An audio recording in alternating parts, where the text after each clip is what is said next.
Assalamualaikum warahmatullahi wabarakatuh. Anak-anak, hari ini kita belajar tema 2, subtema 1, pembelajaran 4 ya. Di sini kita belajar bahasa Indonesia, IPS dan juga PPKN ya. Jadi di pembelajaran 4, A. Peta pikiran berdasarkan kalimat tanya. Jadi kita sudah belajar tentang kata tanya atau kalimat tanya yang disingkat dengan adik Simba. Anak-anak pasti sudah tahu kata tanya adik Simba itu kepanjangannya adalah apa, di mana, kapan, siapa, mengapa, dan bagaimana. Jadi di sini ada bacaan keindahan pantai Parangtritis. Kemudian nanti anak-anak buat pertanyaan yang menggunakan kata tanya apa, di mana, kapan, siapa, mengapa, dan bagaimana ya. Nanti di sekolah baru kita kerjakan. Jadi nanti anak-anak baca dulu di rumah, kemudian di sekolah kita akan kerjakan tugasnya. Beralih ke bagian IPS atau pelajaran IPS, B. Usaha di bidang jasa. Kalau di pembelajaran 3 kita sudah mempelajari materi tentang kegiatan ekonomi yang terdiri dari pertanian atau agraris ya, peternakan, perikanan, dan perindustrian. Aktivitas tersebut merupakan kegiatan yang menghasilkan barang, tapi tidak semua bidang kegiatan menghasilkan barang. Ada juga yang menghasilkan jasa. Contohnya apa? Contohnya yaitu yang pertama, pariwisata. Sebagai negara kepulauan dan maritim itu berarti kelautan ya, Indonesia memiliki banyak tempat wisata yang menarik untuk dikunjungi. Beberapa tempat wisata di berbagai pulau di Indonesia memiliki keindahan dan ciri khas yang berbeda-beda. Pantai dengan hamparan pasir, hamparan sawah menghijau, dan pegunungan yang sejuk hanyalah sedikit contoh keindahan alam Indonesia. Keindahan alam tersebut merupakan potensi yang dapat dikembangkan untuk kegiatan di bidang pariwisata. Kegiatan bidang pariwisata antara lain usaha penginapan, biro wisata, pemandu wisata atau guide, persewaan peralatan, dan jasa akomodasi lainnya. Dan Indonesia ini daerah-daerah atau kota-kota yang menjadi tujuan pariwisata baik dari dalam negeri maupun luar negeri, misalnya Bali atau juga Nusa Tenggara Barat, Lombok ya, Nusa Tenggara Timur, kemudian dan beberapa pulau lain yang ada di Indonesia.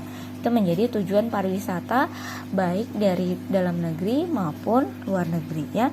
Kemudian yang kedua, komunikasi dan transportasi. Ini adalah contoh kedua dari kegiatan ekonomi di bidang jasa. Saat ini orang dapat berkomunikasi dengan mudah melalui televisi dan internet. Orang dapat mengetahui peristiwa di belahan dunia lain dengan cepat.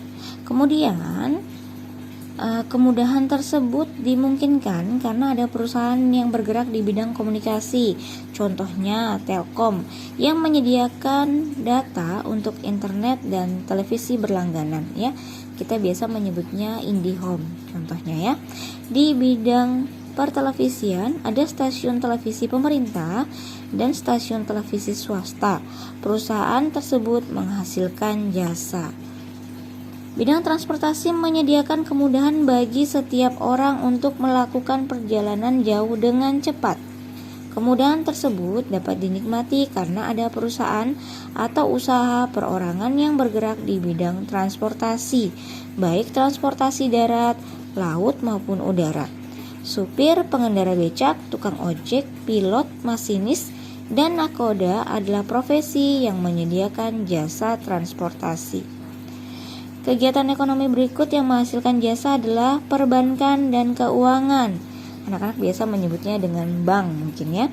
Perbankan merupakan kegiatan yang menghasilkan jasa terkait dengan keuangan. Bank mengumpulkan dana dari masyarakat melalui tabungan. Selanjutnya, bank menyalurkan dana tersebut kepada masyarakat berupa kredit. Dari peminjam, bank memperoleh jasa pinjaman.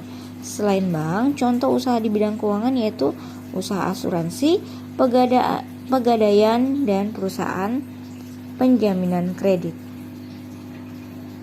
Kegiatan ekonomi berikutnya adalah kesehatan dan pendidikan. Bisnis pendidikan makin dibutuhkan seiring dengan kemajuan zaman. Adanya kesadaran bagi setiap orang tua untuk memberikan pendidikan terbaik bagi anaknya, menjadikannya unggul di bidang pendidikan, ya. Jadi orang tua ingin anak-anaknya mendapatkan pendidikan yang layak atau yang terbaik. Jadi mereka berusaha menyekolahkan anaknya di sekolah-sekolah yang memiliki mutu yang baik, ya, contohnya seperti itu. Kalau di bidang pendidikan misalnya ada bimbingan belajar, ada kursus komputer, kursus bahasa asing, kursus keterampilan khusus, misalnya menjahit, melukis, dan wirausaha, ya. Kalau di bidang kesehatan ini ada karena manusia menyadari bahwa hidup sehat itu sangat penting dengan cara mencegah terkena penyakit. Kesehatan salah satu kebutuhan utama yang penting bagi manusia. Jika kita sakit, kita tidak bisa beraktivitas dengan seperti biasanya. Jadi kalau sakit, kita tidak akan bisa sekolah, tidak bisa bekerja, dan tidak bisa melakukan kegiatan lain. Jadi kesehatan itu sangat penting. Jadi kita juga penting untuk memelihara kesehatan. Contoh tempat-tempat di bidang kesehatan yaitu rumah sakit atau klinik, kemudian catering makanan sehat, salon dan refleksiologi, serta jasa konsultasi kesehatan. Berdasarkan sifatnya, usaha jasa terbagi menjadi jasa profesi dan jasa keterampilan. Jasa profesi adalah pelayanan jasa yang diberikan oleh seorang yang memiliki keahlian tertentu yang diperoleh melalui suatu pendidikan, misalnya dokter, pengacara, konsultan, akuntan publik, ataupun kontraktor.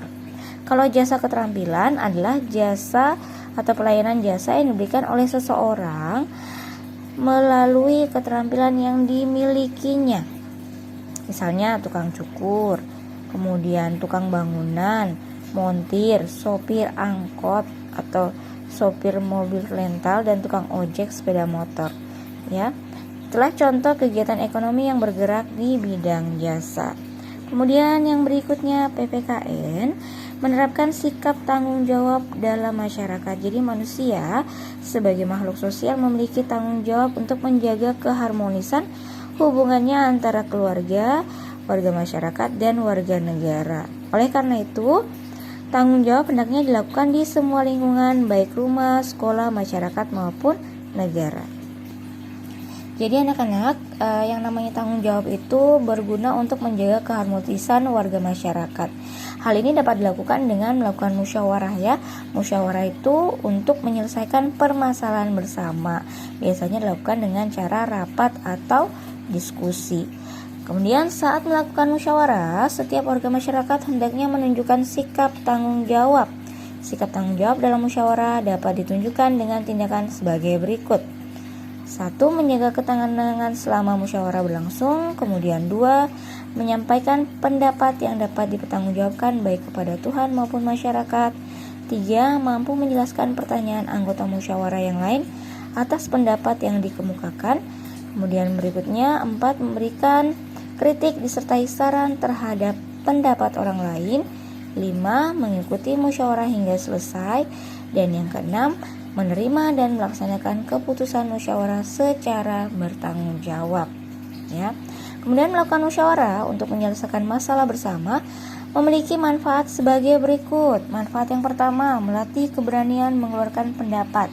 Jadi kita harus punya keberanian untuk berbicara, menyampaikan pendapat kita, ya. Kemudian melatih mental untuk berbicara di depan umum.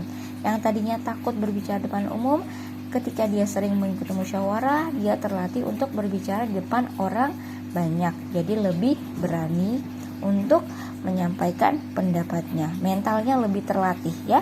Kemudian yang ketiga, belajar menahan emosi apabila pendapat yang diutarakan tidak diterima anggota lain.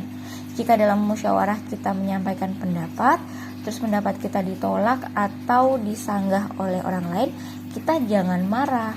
kita harus bersabar dan mendengarkan apa alasan mereka menolak pendapat yang kita sampaikan ya.